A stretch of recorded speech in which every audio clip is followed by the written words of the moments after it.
It's going down in our city, yes, it's Mardi Gras time. We gon' rock it, don't stop it, do the second line. Hollin', hey, pop it, wait. We party by the bay. Now if you never dance before, you gonna dance today. Hollin', move.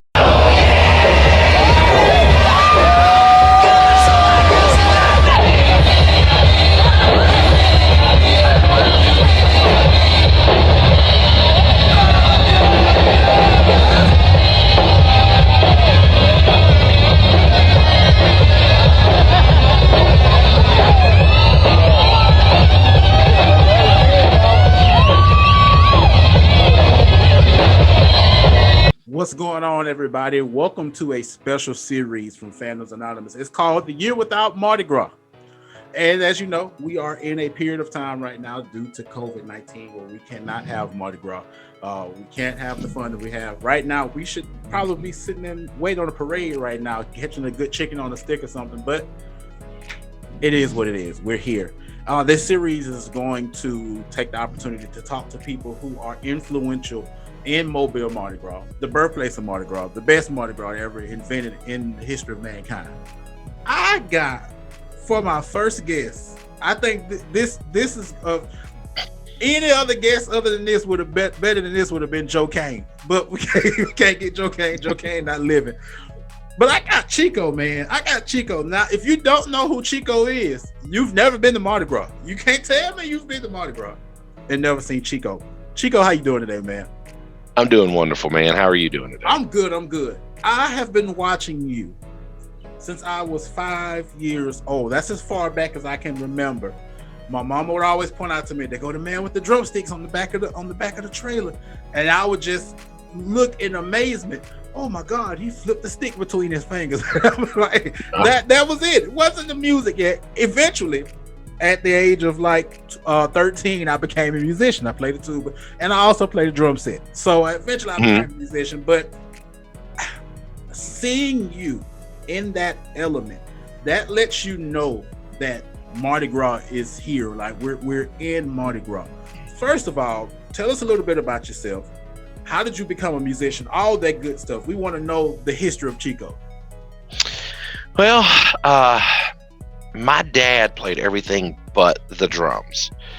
He is from a big family, and they all played multiple instruments. It was nothing for them to play a song and like rotate instruments and play another song.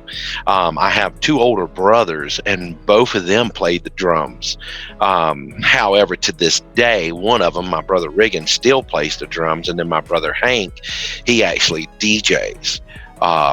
He has a unique little DJ show, and actually they saw my solo show that I'm doing now, and they've kind of put together a little show. And they're up in the Carolinas, which is where I'm originally from. Gotcha. I didn't move to this area till I was 14 years old. 15 years old. I say 14. I had just turned 15 when I moved to Alabama. And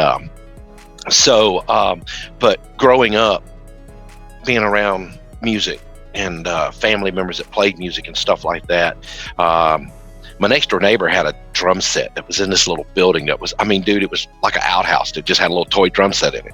And I would go over there and wail out on this little drum kit, and he eventually gave it to me. And so in a weird way, that was really my first drum kit, even though it was a toy kit. I had built stuff that I would beat on, the typical pots and pans and stuff like that. Beat on my brother's drums, and of course we've all seen the movie "Don't Touch My Drums," whatever. The brother, yeah. So that's kind of how it worked. But they could come in and beat on mine all day long, but then again, they were bigger than me.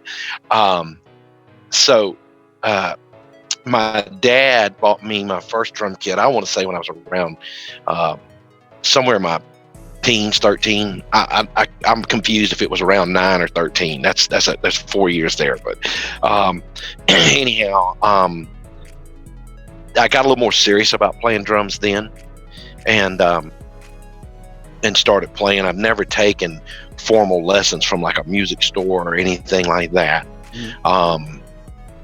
However, I have friends that would show me stuff, or I would watch drummers if I could on TV. I jokingly say, and I'm actually wearing an Animal shirt, as you can see. I always say that he's my favorite drummer, because really and truly, we watched whatever shows you could see on TV, you know, of course, Hee Haw, American Bandstand or Soul Train, any of the Tonight Show type stuff where they had bands, and you could watch the drummers, you know, of course the camera's on everybody. So that visual is not like it is today where you could, you know, of course, record it digitally or go look at it on YouTube or some other site and watch it over and over again. So you had to be quick and catch stuff for the first time watching it, because we didn't have the reruns like we do now either, you know, back then. And of course, on shows like American Bandstand and Soul Train, usually the bands were faking it anyway. You know, they were mimicking. Yeah, you know, were it was mimicking. years before I realized that. It was when I got older that I realized that they were, you know, just they've just faking it. Just exactly. Yeah, that's right. And so anyhow, I think I learned that while working on a movie set. I was, you know, realizing that the band was faking it, that they weren't playing. You know, I was like, oh, wait a minute. But yeah, so anyhow, I was constantly watching and listening to any music. I love music, and I'm all over the board when it comes to music. And so I find it important to throw this part in. My mother and my sisters didn't play instruments, but they played the radio. I mean, we all did. And so our house was always full of music. And so the living room could come a dance floor any minute, you know, right song on, we'd start dancing. Matter of fact, I've never told anybody this story, but my older brother was notorious. We would sleep the radio on, and a song could come on, and we had bunk beds, you know, with poor family, you know, 3 boys, 1 room, bunk beds. And my older brother would sleep on the bottom bunk bed, and me and my other brother would sleep on the top. And a song would come on, and he would jump up and turn the radio up and start dancing. And about that time, you'd hear Mama's feet hit the floor, and she's coming, you know, turn that radio off, get your butts to bed. Of course, you know, he'd blame it on us. You know, it was funny, but he's standing up in the floor. We still laying down. That's right. right. Yeah, no, he done jumped back in the bed, started snoring. He didn't. So, you know, they blame it on us. But anyhow, like I said, our house it was always full of music and stuff. And I think another thing that was a great impression on me musically was we had a neighbor, and our neighborhood was mixed race, and our neighbor behind us, it was nothing for him to have his radio on Saturday with the door wide open and washing his car and listening to music real loud, and I would always take a moment to have to go sit on his porch, and, you know, he would show me the album covers, you know, so that was not that I didn't already hear and know who, say, the Gap Band or the Daz Band or the, you know, different groups like that, P-Funk, Commodores, you know, listening to that and looking at the album covers. I'm just going to go ahead and tell you, man, Ohio Player album covers, if you know where I'm going, you know, hey, but anyhow, man, so, you know, I was wide open. I was always listening to anything, you know, from country to funk, and, you know, a little bit of jazz, bluegrass, pop, and then, of course, being there at the birth of hip hop, or dance music, you know, Africa Bambaataa, Run DMC, you know, of course, Houdini. Well, let me back up. Let's go Houdini, you know, because Houdini, you know, and stuff of that nature, Nucleus, and a lot of the dance music that was happening at that time. And then, of course, you would come into the Run DMCs and the Beastie Boys, and, you know, stuff like that. So my radar was wide open, and my ear was my teacher, right? You know, to bring all this back to perspective on the formal training. And then when I finally moved to Alabama, I took a class my sophomore year that allowed me to learn to read music, because I just thought, you know, I graduated from Fairhope. Now, there's a lot of people that swear up now, and I went to BC Rain. There's a lot of people. Oh, man, they're telling you what school you went to. He went to Shaw, and I know he went to Murphy. Yeah, exactly. You feel me? So anyhow, the fun part about that is, you know, that's kind of silly. There's a few guys in town, I swear to you, if we were all standing next to each other, we could lie to people and tell them we're related, you know. And what would probably mess them up is that we all had mohawks. Right. But yeah, I graduated from Fairhope in '88. Sophomore year, I was in the percussion class. My junior year, I did percussion class and jazz band. And in my senior year, I was in the percussion class, jazz band, and in the marching band / concert symphonic band. And that sounds like me in school. Like the first instrument I played was a drum set. My uncle, I idolized my uncle, and I watched him on Sunday mornings play drums at church. He ended up moving away for a minute, and I just got up there like, I can try, I can do it. And I started playing drums in my church at around like 13 or 14. Then I get to Dunbar Magnet, and I signed up for intermediate band. I know what I'm doing. I'm signed up for this class. Get in there. Can you read music? No. So I immediately got bumped down to beginner band. Got put on tuba because that was the only mouthpiece that fit my mouth. And my seventh grade, I was in beginner band. When I went to 8th grade, I got bumped up to advancement band and jazz band, and then I went to Murphy and did marching band, symphonic band, concert band, all jazz band, all that good stuff. So and then I didn't. Awesome. I couldn't figure out how did I get this musical, because my mind went to, it must be from my uncle. My mom sings, my sister sings. My dad, I didn't see him doing any singing or anything like that, so it must just be, it might have curved around and hit me. And then years later, high school, my dad, I used to play the trumpet when I was in middle school. Oh, okay. Now you tell me. Now you tell me, 'cause I'm trying to figure out how did it get to me.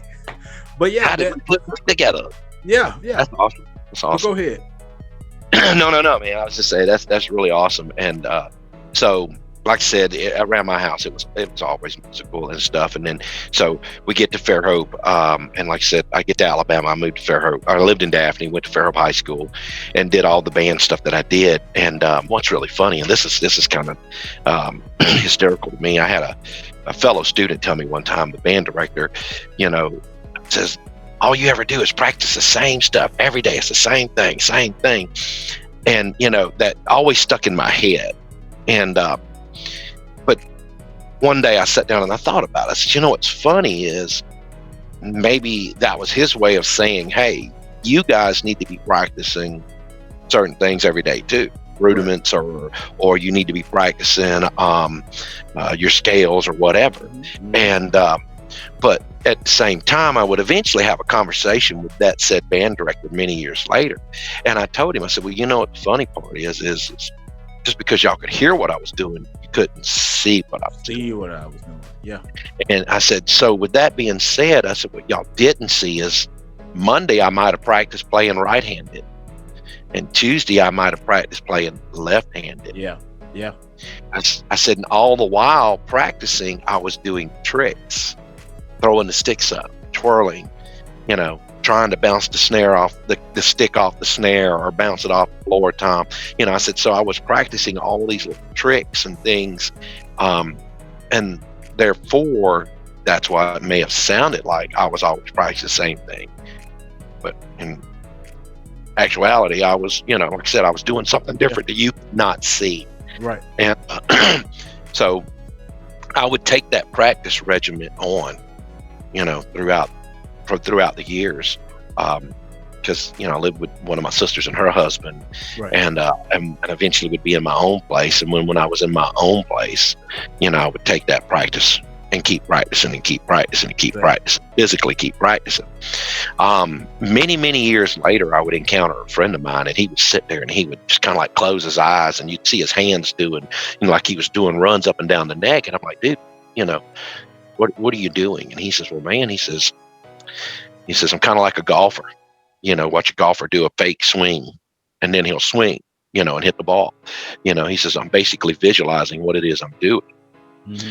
What I didn't realize is I kind of already had been doing that anyway with air drumming, And so I actually that further into, days that I didn't have a set of drums that I could literally visually practice. Because if you know a set, if you're looking straight ahead, this is a cymbal, this is a cymbal, this is my snare right here, these are my tones. You know what I'm saying? Right. This is my hi-hat. If you have that visualization, you can just go light. You could just be hitting this all day. Bam, bam, bam, boom, boom.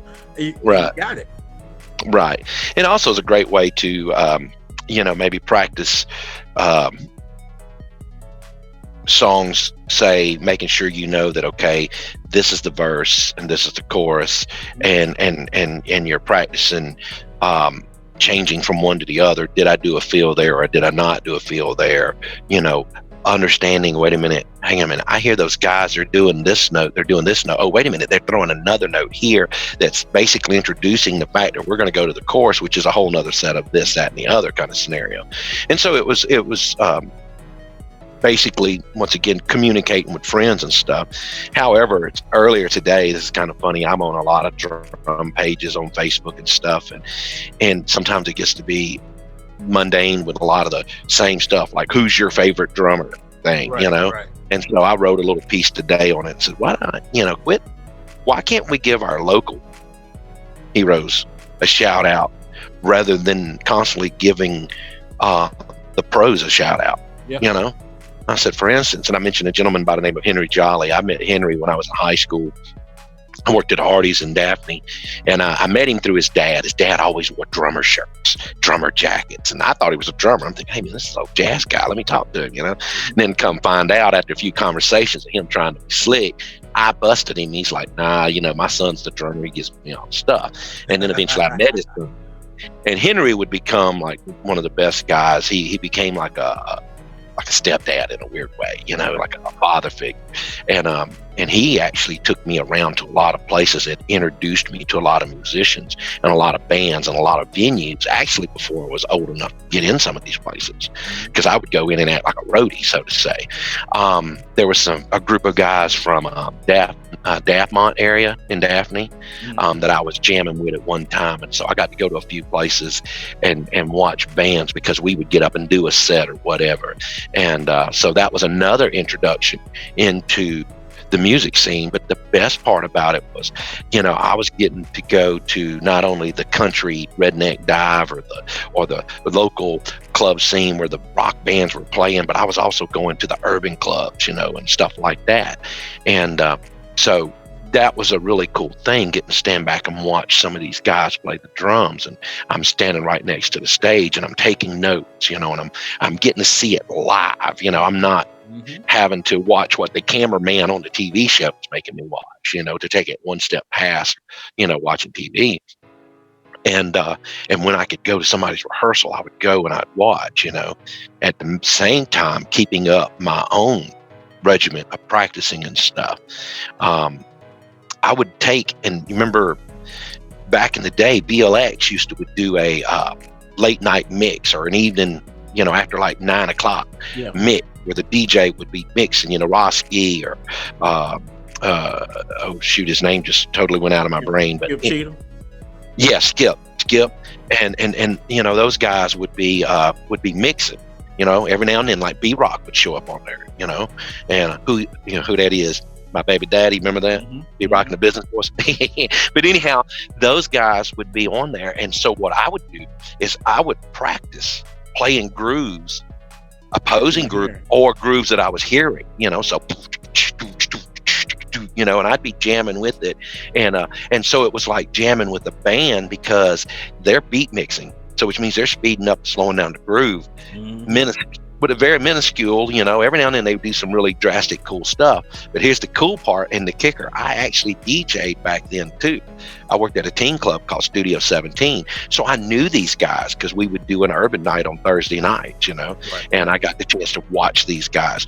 So once again, I credit that as part of my musical education. Okay. And then loving to dance and understanding that, Michael Jackson, for instance, always made sure that something happened at the zig, bang, boom, pop part of the song, and so I like to say that's my big mixing bowl. That's everything that, kind of started to help me develop who I was. And then standing back and watching these guys and some of the stuff they were doing into me playing. But what was really a game changer, let me go back to the stick tricks and stuff, was when I was hanging out with the guys from the Daphmont area. And I don't remember the name of the band that we had, but they took me to different venues. And I remember we went to a place called, at the time it was called T-Bears. And it was a rock and roll bar, but they had a house band that played a variety of stuff. And there was a guy named Tracy Duarte on drums. Oh my God. Dude was amazing. It didn't matter what kind of music it was. He was nailing it. And like they would do some NXS, and NXS at the time was a pop band that had a lot of drum machine type stuff on top with a live drummer, you know, and watching Tracy play some of this stuff, mimicking not only drum machine at the same time while doing tricks, just blew my mind and was a huge, you know, impression on me. And I think helped me develop the guy that you saw playing in the Mardi Gras parade. Right. So I think you said something. You said that was a lot of your musical education. The biggest birth of musical education happens outside of the classroom, because when you're in the classroom, there's a standard. We're going to learn scales. We're going to learn this piece. We're going to learn this. We're going to learn that. This guy you see right here, that's under my elbow right here, Marcus Johnson. You probably remember Marcus in the parades with Bay City Brass. I was in the 12th grade, and I had a falling out with my band director at Murphy High School at the time, so I dropped band.